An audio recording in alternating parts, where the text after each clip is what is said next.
happy to be here. Hello. I'm the managing director of E-Residency, the guy who joined E-Residency 4 years and 5 months ago for 2 months. Today's session should be very interactive, so I'll try to speak as little as possible myself. I will have a few people joining me on stage, but first I wanted to share just quickly the story of how I joined E-Residency and what E-Residency was like 4 years and some time ago.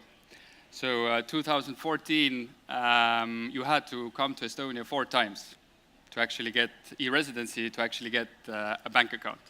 And my first job was to take E-Residency online, meaning that you had to take a piece of paper, put it into an online application platform, and figure out the way how E-residents could actually get their cards everywhere from the world. And we went to the foreign ministry, and we said that how about we use our ambassadors and network of Estonian embassies and give E-residents cards. The foreign ministry said absolutely not. So we went back to the drawing table, and we managed to convince them when we created a WordPress webpage, where in 48 hours we got 4,000 potential people who wanted to be E-residents. And with that, we went back to the foreign ministry and said, hey, there are 4,000 people that would like to be residents and contribute to Estonian economy. And then foreign ministry said, we'll consider this. Fast forward, we are here in E-Residency 2.0, which is a collection of propositions to the Estonian government, how to make E-residency mutually beneficial for the E-resident and for Estonians. So there are aspects of culture, there are aspects of Estonian economic development, and we would like these propositions to be considered by the Estonian government to make E-residency more successful. The culture aspect is something that we would like to discuss today, and through these personal stories of E-residents who are going to join. Hey, we have power. So, we're back on. Apologies for the interruption. If I could have the same question to you, Arzu, again, what has been the most challenging part of your E-resident journey?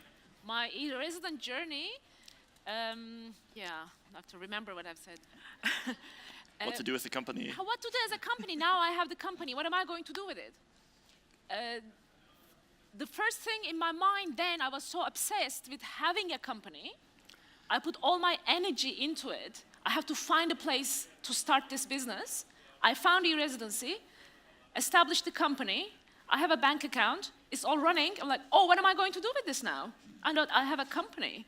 I always use this, that it's like a dead wire, and all of a sudden there's this huge electricity power going on to it. All the opportunity open for me. So this is what I'm really having difficulties at the moment. How am I going to scale this business? Now I have the opportunity, which is a good thing. Positive problem to have. It's a very positive problem to have, exactly. Ian, what about you? The biggest problem for me, I guess, or challenge was figuring out taxes. That's a very difficult thing in, E-residency can't really help out with that necessarily. They did make things a little bit more complicated for me, but that's mostly because I'm a US citizen and we have our own unique tax problems with worldwide taxation, and then I am living in South Korea at the moment, so it was quite interesting trying to reconcile 3 different tax systems. I spent days reading all of the tax treaties and then trying to get some accountants who knew more than just their one specialized area and everything. So that was, I guess, the biggest challenge for me.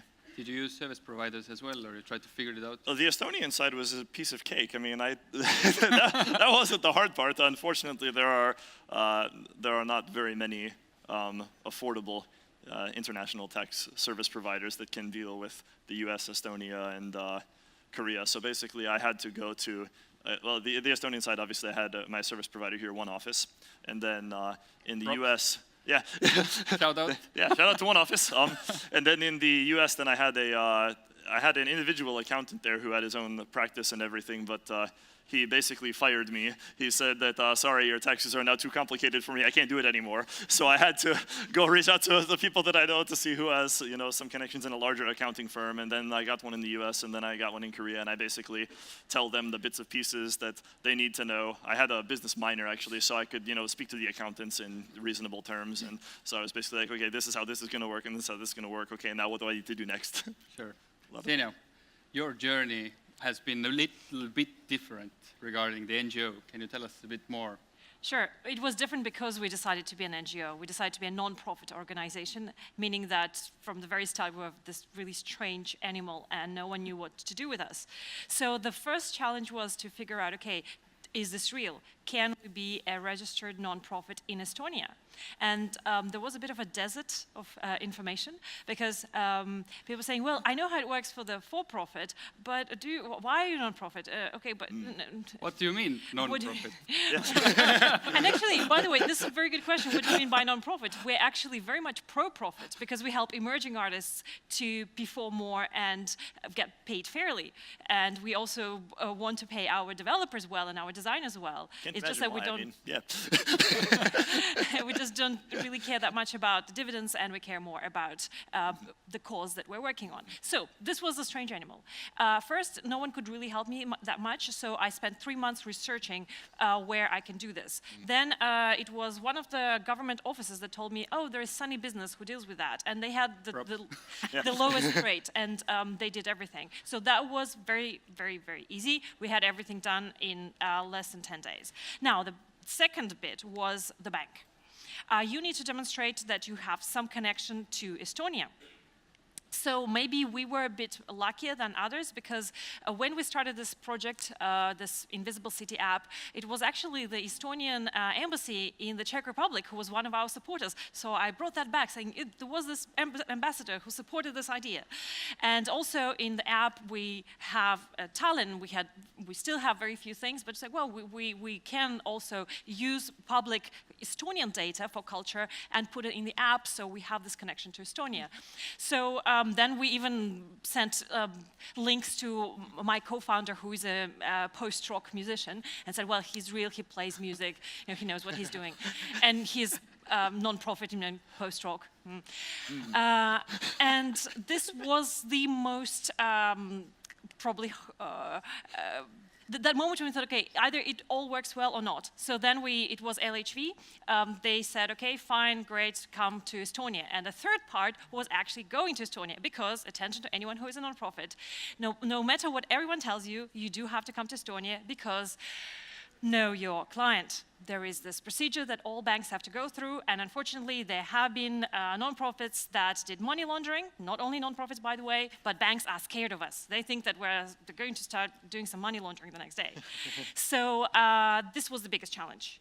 And then we had to go to Estonia. I'm based in Lisbon, Portugal. I took about 3 flights each way. I tried to keep the cost under 200 euros. We're frugal in a nonprofit. So this might not be really that easy for somebody coming from the United States or from Australia. So these are the 3 challenges. Arzu, how much did you know about Estonia at all before E-Residency? Not a lot. I am in travel business, so I know a lot of countries. I traveled a lot, but I haven't come to this part of the world. So I had to come to Tallinn, which was a very good reason to open the bank account again. Yeah. Mm-hmm. It's a very good reason to come here. Absolutely. Yeah, but now I'm studying. I'm learning more. I'm doing a master's degree on Estonian studies, which is a crazy, crazy ambition. I'm learning the language, history, culture, the politics, and literature. So I'm reading these extraordinary Estonian novels, luckily translated into English, and I'm writing essays over them, or having to find a channel to watch extraordinary Estonian documentaries. So it's a very interesting country. I'm really enjoying it. Yeah. So this is exactly the point what we discovered through E-Residency 2.0 is that the e-residents do not only have an economical contribution to Estonia, but they also want to consume the culture. Yes. they want to I learn. wanted to know more about it. As soon as the day we came to Tallinn, it's very different. And I wanted to know more about these people, their kindness, this beautiful language. The forest around the city is a European capital. It's so green and silent and so structured. How can this be? And you want to know more about it. And as you know more about it, you learn more and it becomes more interesting. One of the most, the ones I read this winter is Valdur Mikita. And he's these beautiful writings about the mushrooms and the forest and the sauna. And he has this image, who is the Estonian? Estonian is the person who goes to the forest, picks mushrooms, then taxify and goes home. So that's how we learn. But I owe this to the master's degree at the university. If you are interested, it's a beautiful study. It is very difficult. It's much more ambitious than I thought, but it teaches you a lot. So now I can make sense of the elections at the end of the March. What happened? Because I had a whole class of Estonian politics for the winter. And I can talk to the taxi driver and ask him, who did you vote for? And it's interesting for them because Estonians, they're very distant. And for a taxi driver, being asked this question is very personal space. You know, someone asking me who am I voting? But it's interesting for me to learn. But it's a good way to make a connection with the people. Ksenia, what about you? Estonia. So I come originally from Russia, so I would say that we live off lots of cliches about countries we don't know. And for me, it was maybe a bit strange whenever someone heard me speak Russian and thought, oh, you're from here. I was like, no, it's actually my 6th day in Tallinn and in Estonia in my whole life. So I don't really know much about Estonia. What I actually did couch surfing. I came here when I was opening my bank account. I did couch surfing, and I was hosted by an Estonian couple, and they made me watch Estonian movies. They made you, they forced you. Well, I actually asked them. So, and we made friends, and then I offered my couch in Lisbon to somebody from Estonia. So, and it also was easy for me to say yes to that person because, oh, you're coming from Tallinn, of course you can stay at my place. And yeah, this is how I approach that, and that's how I've started learning about Estonia from a completely different perspective. Ian, did you know anything about Estonia? And be honest. I heard about the cyber attack when I was in university, and I thought, Estonia, where the heck is that? Is that like in Africa or something like that? I'm really ashamed to say that, but I had no clue. Then after that, then I heard about E-Residency many years after that, actually. That was almost 10 years ago or something like that. That was a long time ago. Then I heard about E-Residency on, I think it was like on Hacker News or something like that. My business partner, Luke, I don't know if he's in here right now. He had a meeting or something. He was the one who told me about it, actually. And I was like, oh, this is kind of cool, this interesting idea of like exporting government services. Like, there's something really interesting about this place. So I came here I applied for E-Residency, and then I got that. And then I came to Tallinn for Latitude 59 4 years ago. It was my first time. I just wanted to come and just see what was up, what's going on. At the time, then I had a US company and everything, so I didn't really feel like I had any need to use the company incorporation service or something like that, but I just thought it was kind of cool. And so I came here, and this is, I think, my 6th trip now. It feels like a second home, or third home, I guess, living in Seoul and then in the US, and then come here. It's, yeah. And how did you actually end up speaking Estonian? I just was bored. I like learning esoteric languages. So my wife is Korean. Before that, then I was interested in Japanese. I watched anime in high school and stuff like that. And then, when I was preparing to come to my first trip at Estonia, then I was like, what the heck is this language? This is like really interesting. And they say it's the hardest language for an English speaker to learn that still has a Latin alphabet. And I was like, oh, that sounds interesting. So, and it has this really like sing-songy feel. So I was like, I want to try to learn some of this. So I like to, I'm really terrible actually, but I can, go order drinks at a bar, or when I was flying over here, then on the plane, then the flight attendant, he greets me in English, and then I said "Tere," and then he's like, "Oh, okay, whatever, maybe this guy's crazy or whatever," or I don't know if he really thought I was Estonian or not, but he when he comes around for the food service and everything, and asked which water I want, he told me what the water name was, and it was the Polish water, and I was like, Maisaru, and he's like, or something like that. I'm like, oh, Gasigavesimaon. Yeah. That's the gas water, so yeah. Yeah, it's fun. When you go to a new place, I like to learn a bit of the language anyways, because it just makes your experience that much better. Same thing when I go to Japan, you know, having the experience of going around the middle of the countryside with a taxi driver trying to find an amusement park, you know, just random experiences that you can't have without that little bit of connection to people. And they treat you totally differently if you try to learn a bit of their language, and it's just builds that connection. Do they treat you totally differently as well when you're a member of the E-Residency community? Estonians themselves? I don't actually know that much, actually. I will occasionally tell someone that I'm an E-resident or whatever, and they'll be like, oh, that's interesting, I've heard of that or something. Let's talk about community in general. Yeah. The common denominator, what connects E-residents. What it is about E-residents that they want to belong into this kind of the circle of the community. And I think, Ian, you're the expert. I don't know about the experts. One of the 9 experts, yeah, maybe. One of 9 experts, okay. So yeah, so E-residents, I feel like we all have this kind of common bond. We have this vision of like a more open world. Instead of, you know, we're building bridges to each other instead of building borders. I've never met a single E-resident that I was like, oh, I'm not going to be friends with this person or something like that. They're all like, I have this instant connection to them. Whether it's in, you know, Seoul or in Tokyo or in the US or, you know, just coming here. Like, I met like so many German E-residents last night at an event that we had. We're actually launching an association of E-residents. It's going to be kind of a chamber of commerce to, and the, you know, social aspect and everything. We want to be able to do more business with each other and with Estonians. And yeah, it's just this idea of we are living in one place, we are working in another, and you know, we're doing business all over the world with each other. And it's just really cool that this technology empowers us to live like no one else has lived before, really. Arzu, why are you part of the E-resident community? You're an active member, if I might say. Why? Sorry, why? Why am I an active member of the? I like it. I just enjoy it. How it started is there's a very active Facebook page for E-Residency, and in it people have lots of questions. And because I've been through the journey, I started answering those questions. You can do this, but you can also do that. And it's a welcoming society. Everybody wants to do the same thing, like Ian said. People want to do businesses. People want to travel. They want to reach other people who can do business together. So it's very active. And I wanted to spread the word because it worked for me so well. And because people did not believe it, they didn't believe it's legitimate. You're going to this unknown country to start a travel company. Like, why? It's a part of Russia. Yeah, right. But then I've got it's that very one before too. Yeah. my parents' friends, they would ask, "Oh, is it from Russia?"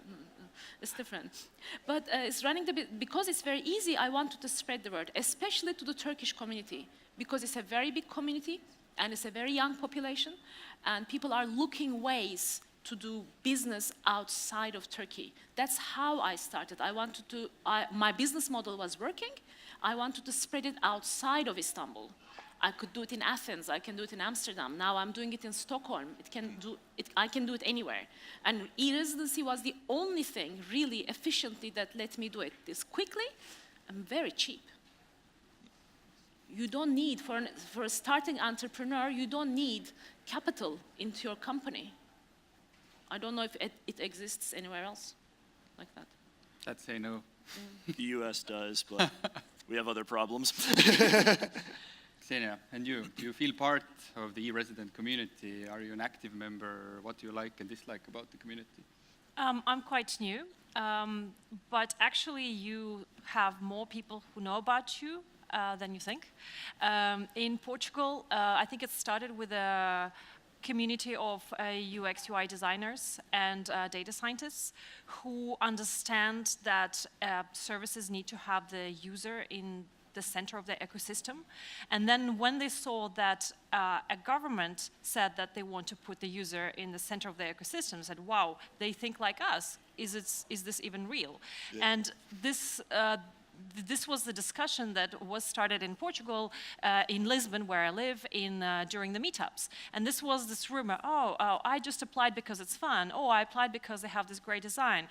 And when I applied, it worked for me. And then the reason why I'm here, I wrote this blog post about how we registered our nonprofit here, because there is a big trend, and at least in Lisbon, and I see it a lot, that we're moving from this NPO 1, as I call it. It's when you're resolving the basic needs, the eat, sleep, love, repeat. And I think now we're moving to NPO 2, which is eat, sleep, love, meaning, repeat. And there is the economy of meaning, that you not only do it for that hyper dividend, but you're doing it for the cause and for the mission.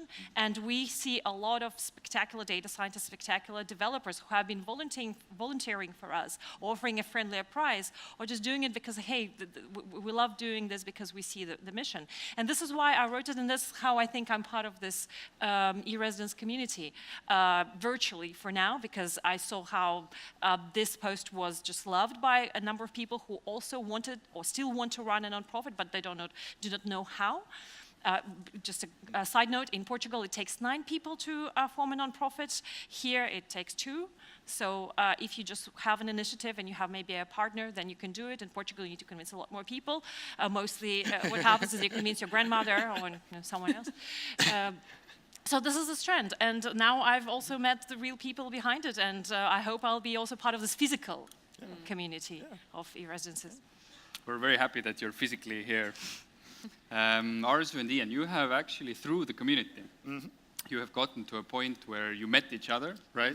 And there's just for the first time yesterday, actually. We yes. met each other virtually many times before. Then just the first time yesterday in person. So you created the business completely virtually without meeting physically. Last night we met for the first time. Yeah. And we've been working on a project since November, I think. Okay. Can you It's talk all about... through residency. Ian, you remember when he was talking about taxes? He's a great asset to have, so you don't have to do it anymore. You just ask Ian. He knows it already. How are you paying taxes? He has an answer for you. What do you do with your salary? He has an answer for you. So he's like your service provider. In my business, I wanted to have a travel app, replacing me with a software. Okay. Because travelers don't need me anymore. It can totally be automated. My business, I bring travelers and tour guides together. But they write emails, they call me. I receive 25 WhatsApp messages from someone who wants to go to Stockholm, but a software can do it.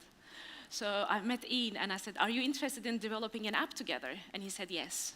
So now we're working on a travel app together. I'm doing the tourism part because I can, by confidence, say I know the business very well, but I don't know anything about writing any kind of code. I can barely open an email box. So he's doing the code writing because he's the code poet. Yes, my LinkedIn title. Nice, yes. So how exactly did you find each other? Where? What was the platform? Where? I think that we made ourselves aware of each other when we saw each other featured in different e-resident marketing materials. Probably. That's happened too. Of course, the Facebook page is very active. That's Also how that, I know. me, yes. Because you can easily understand people who reply sensitive answers to different questions, and there are lots of people who just, what he's saying. So after a while, you have 10, 15 people out of this community that you can see, you can understand, he knows it, he's doing business, he's serious, and he's working on it. Then, with Alex's campaign, I think it's 2 years ago, I was on one of the videos of marketing. Right. There was another Turkish woman in the marketing team, and Ian was on one of it. So that's how we met more. And we started then seeing each other more. Talking on Facebook and yes, that's how. And I was looking for someone who could do the technical partner for this travel app. So I thought he would be a good match, and he said yes. Yeah. It's wonderful. Match. And he's so efficient. We probably wrote 10 emails maximum to each other yet. Yeah, that's about right. Yeah. Ksenia, do you think we could do something in the e-residency team to make the community more useful to you, to NGOs in general? Actually, yes.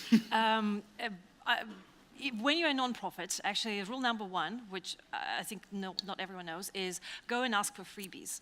Because as a non-profit, you can actually apply for discounts or for even free plans. Just to give you an example, Slack is completely free for non-profits. Not many people know about it, yes.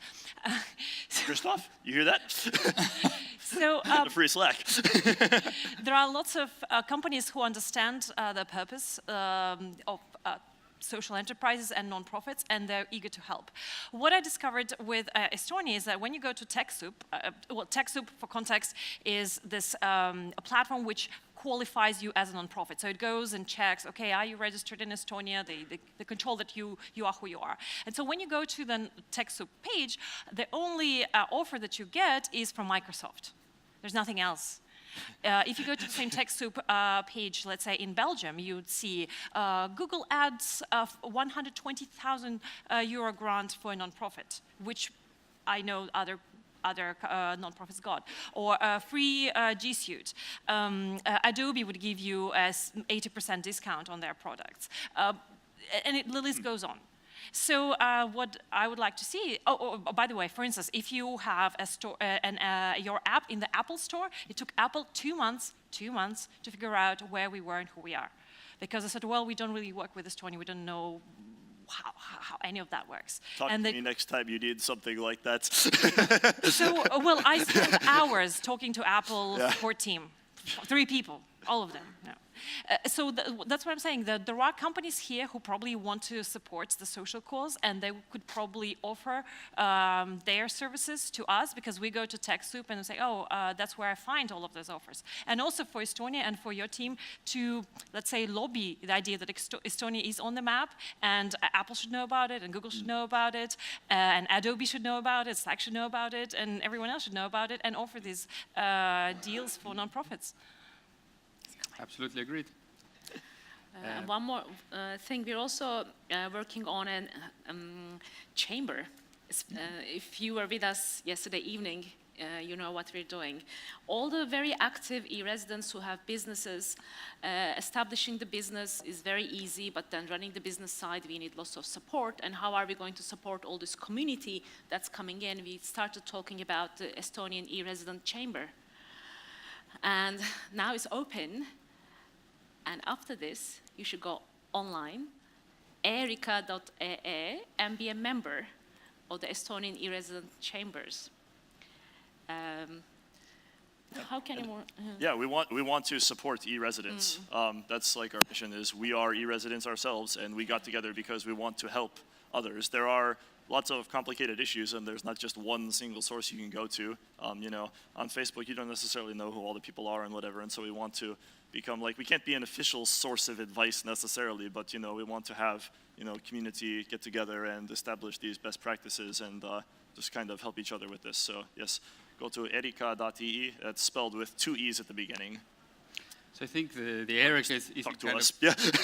the guys are here, Yeah. so just find them afterwards. It is a perfect example of people coming together and being passionate about something. So we, as e-residency team, had absolutely nothing to do with it. So they came up to us on their own saying, hey, so we're a group of 9 people and we just made an NGO, the Chamber of E-Residents. Okay, that's awesome. But this was supposed to be an interactive session. So I would very much like to get some questions from the audience. Let's use the opportunity. We have e-residents here, the journey they've been through, how it can be beneficial for you. Are you going to have a T-shirt for the first question? Oh. Shoot. Okay. Can we get a microphone there, please? Microphone. So, I was wondering, since you've been e-residents for a long time now, is there anything you would change in the e-residency, either process or in the features that you have when you're an e-resident? The only things that I can think of are related to complications with foreign governments primarily. It would also be helpful to have maybe like a little bit more concise, like this is the crash course, like this is like 5-page PDF. This is the crash course of how you start an Estonian business and what you need to know to keep running it. You know, what are your monthly accounting reporting requirements? What's the annual report deadline? Things like that. That information was not so easy to find when I first became an e-resident and when I started my company 2 years ago. They have improved some things a bit with the knowledge base, but I think that that could still be improved a bit. Absolutely. T-shirt.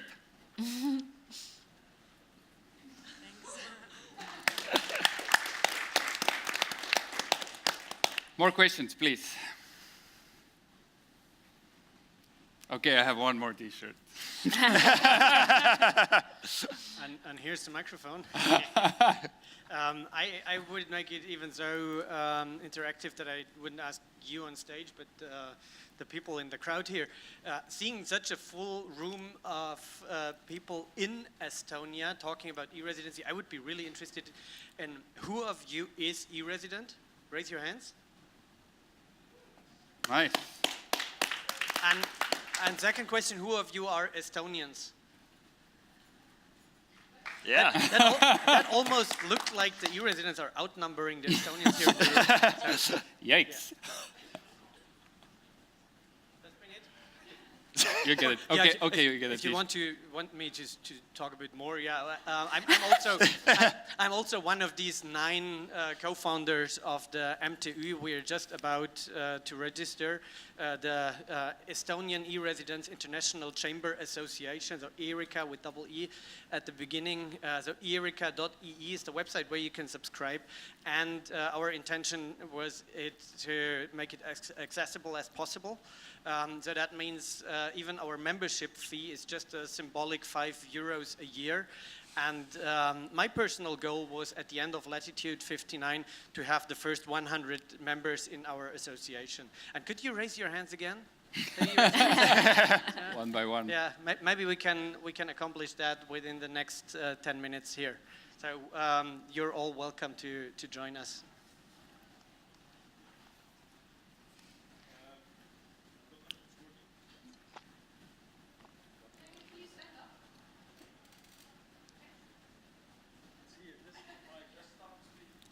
Okay, I'll start speaking.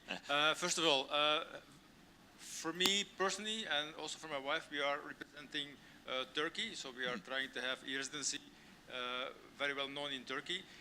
For the last 2 days, we have been immersed in the e-residencies. I mean, we have been talking with Arno and the rest of the team here, of course. So it's normal that they promote, because let's be honest, they are also paid for these things, so they should be promoted.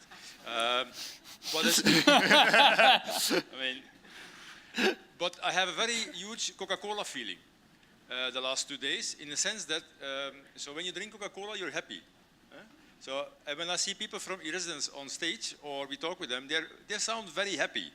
So my question to you is like, did this also raise your happiness level? Because, okay, business is about money, and we have to have, but is it also important in your happiness, in your being? That is for me, because everybody's always smiling all the time. So I'm like, okay, this must also be something maybe important in your personal life. Like, I'm more happy now than before. That was my question. It comes in the kit together.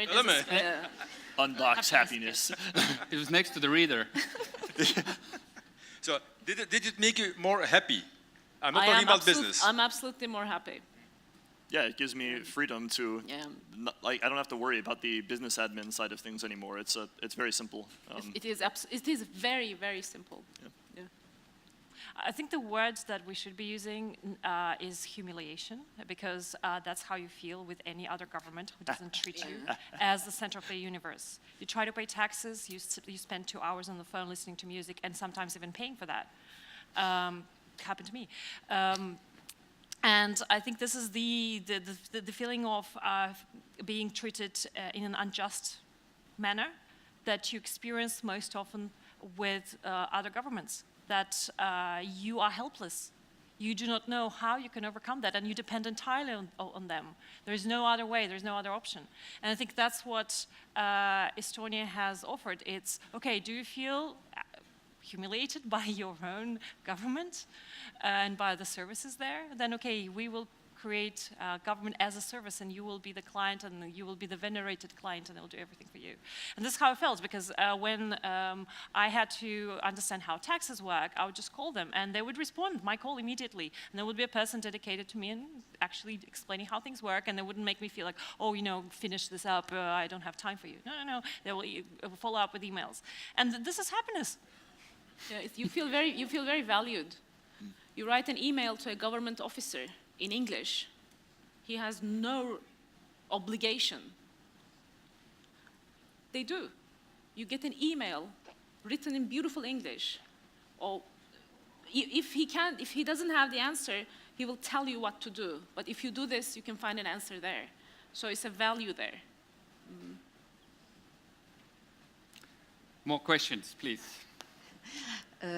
My name is Liliane. I am Italian. I am from Italy, and I am here today to see close what is e-residence and come to Italy and say, it's true. Okay.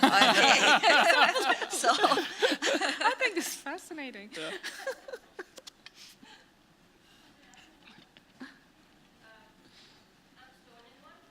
Hi, but I'm those who initiated the e-residency program together with another government, which is far from Estonia, it's Azerbaijan, and close to Turkey. So it's the first country after Estonia who implemented e-residency program now officially. So what I want to ask is that maybe the next step is to create chambers of existing e-residence country, because I think that e-residency phenomena can be very different country to country, so the tasks and aims could be different. So Estonia is a part of European Union, give gate to other countries to make a business in the territory of European Union. For example, Azerbaijan attract just investors to their country to be a gateway to Asia or to another countries.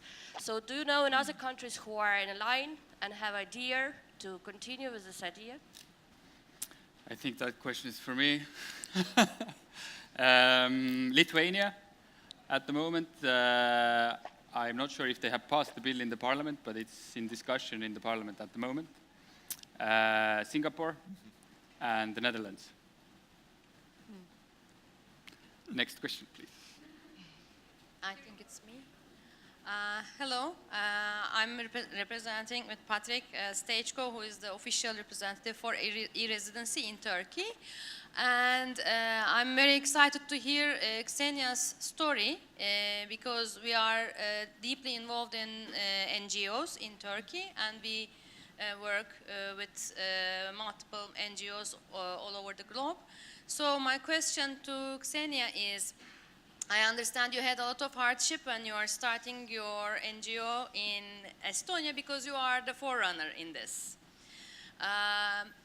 So is there improvements now? Because maybe this was the time zero and now things have evolved. Could you, and also could you inform us a little bit of how this has evolved over time? Is it easier to start an NGO in Estonia? And maybe this is also a good tool to spread to the world actually. I want to learn about this. Sure. So starting an NGO is really simple. So the legal part took us 10 days, but it could have taken us 5 days, because all you need is articles of association, and it literally was just one page, and it was just half of it that was in English, and the other half was in Estonian.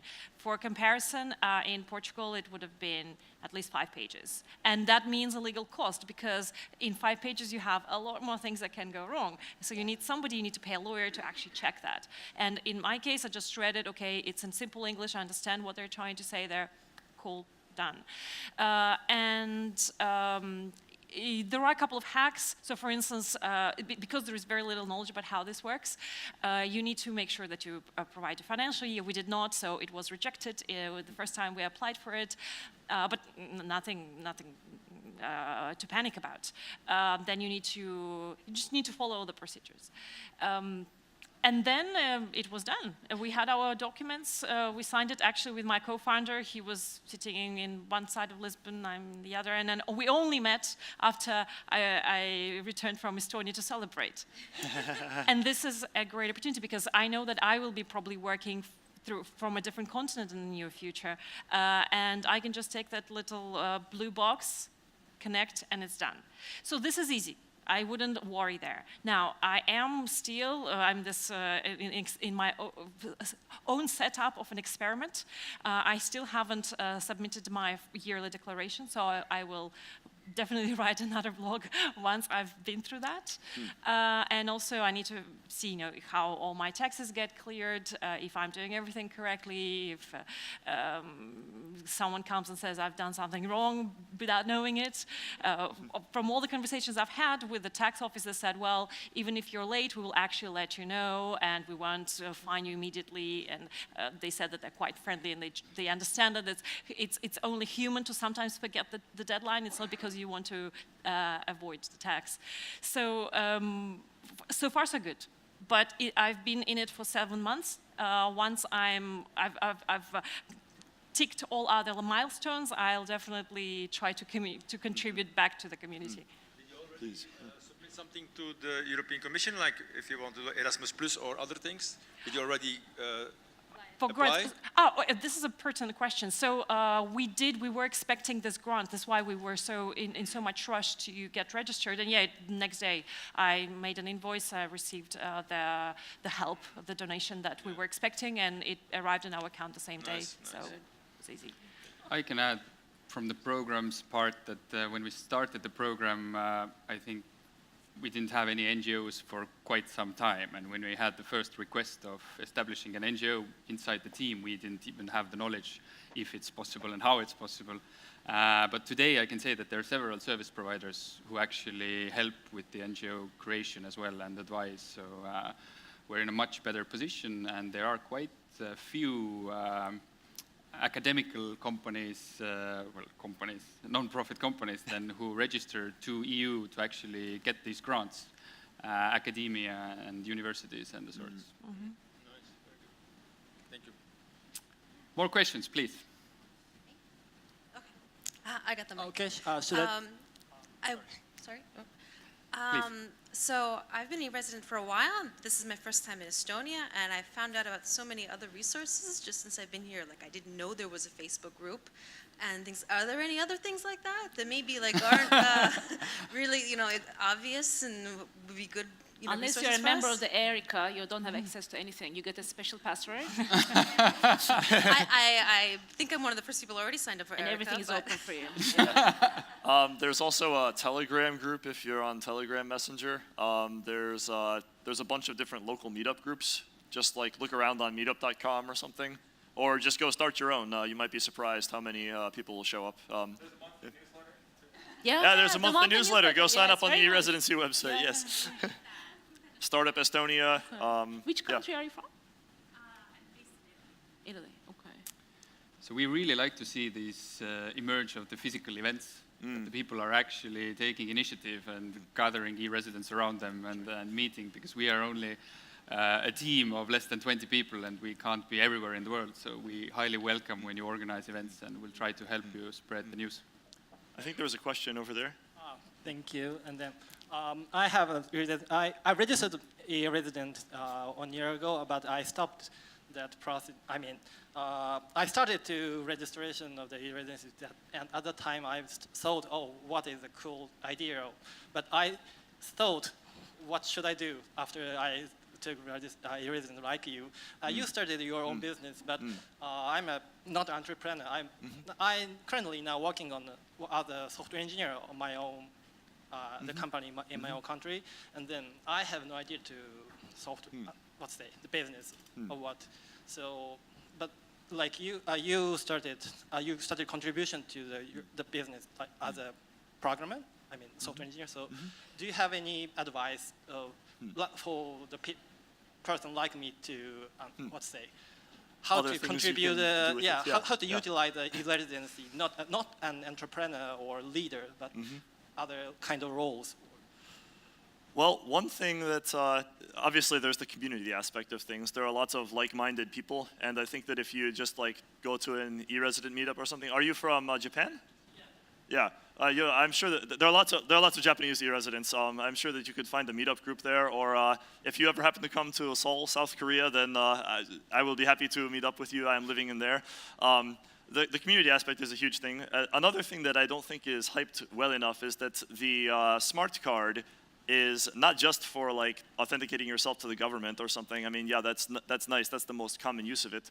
But you can also use it to create an encrypted container, so you can send someone a bundle of documents securely, and it's public-private key cryptography. So if you're a software developer, you might be familiar with like PGP or something like that. Well, in this system, then the private key is baked into the ID card, and it's securely stored there. And so it's actually very easy. The software that they have, the Digidoc software, you can use this to send documents securely to your accountant or something like that. I know you're not an entrepreneur, but it's a really cool feature from a technical perspective anyway. So I mean, yeah.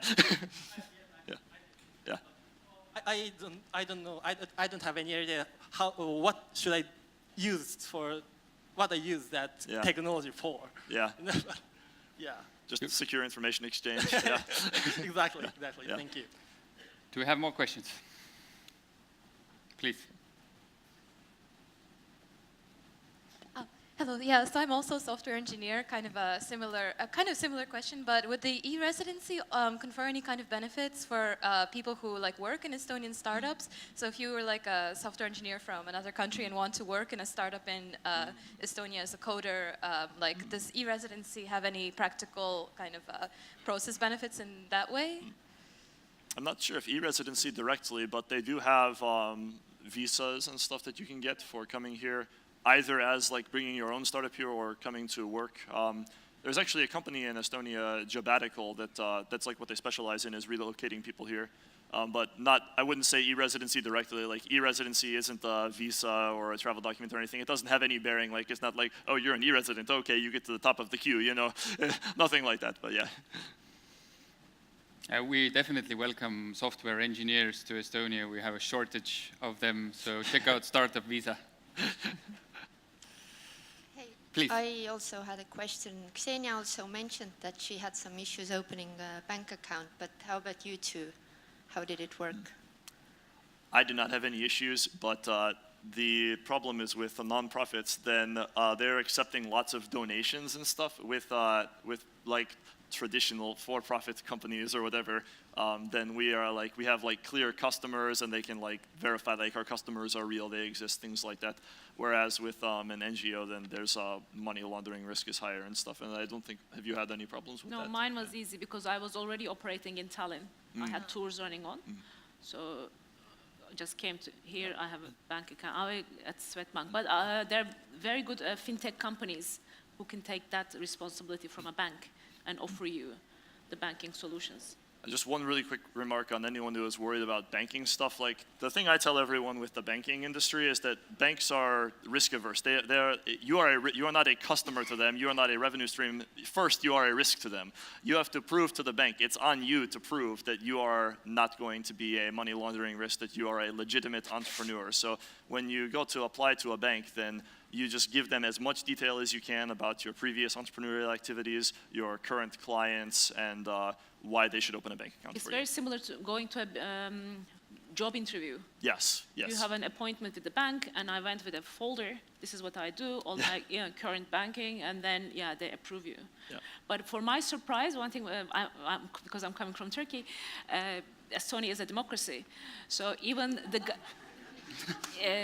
government is backing up the e-residency. The government cannot tell the banks, look, we have this program called e-residency, people are coming in and open them bank accounts.